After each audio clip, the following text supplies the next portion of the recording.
பிரியமானவர்களே, இந்திய தேசத்து என் அன்பு அருமை சகோதரர்களே, தமிழகத்தில் வாழும் அன்பு சகோதரர்களே, கிறிஸ்துவ சகோதரர்களே, யூத சகோதரர்களே அனைவருக்கும் குமாரன் விடுதலையாக்கினால் மெய்யாகவே விடுதலையாவீர்கள் என்கின்ற கிமுவில் சொல்லப்பட்ட வார்த்தை கிபியில் யோவான் 6ஆம் அதிகாரம் 35வது வசனத்தின் 6:35 40வது வசனத்தம், குமாரனை கண்டு அவனிடத்தில் விசுவாசமாக இருக்கிறவன் எவனோ அவன் நித்திய ஜீவனை அடைவதும் நான் அவனை கடைசி நாளில் எழுப்புவதும் என்னை அனுப்பினுடைய சித்தமாக இருக்கிறது என்றார்.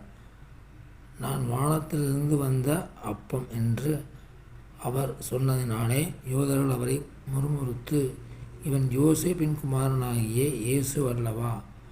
இவனுடைய தகப்பனையும் தாயையும் அறிந்திருக்கிறோமே. அப்படி இருக்க நான் வானத்திலிருந்து இறங்கி வந்தேன் என்று இவன் எப்படி சொல்கிறான் என்றார்கள்.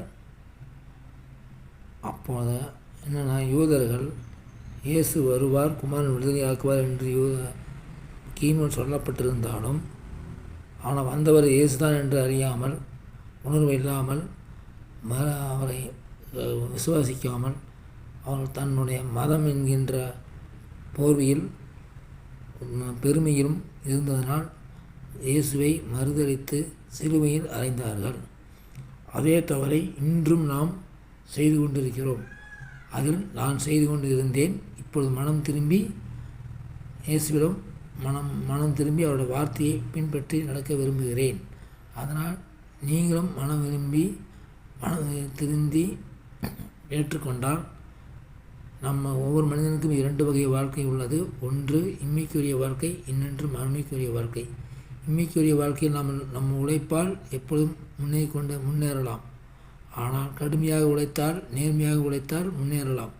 ஆனால் மறுமைக்குரிய வாழ்க்கைக்கு இயேசுவின் அருள் இருந்தால் மட்டுமே மறுமைக்கு போக முடியும். ஏன்னால் 3ஆம் நாள் மரணம் அடைந்து 3ஆம் நாள் உயிர் தெளிந்தார்.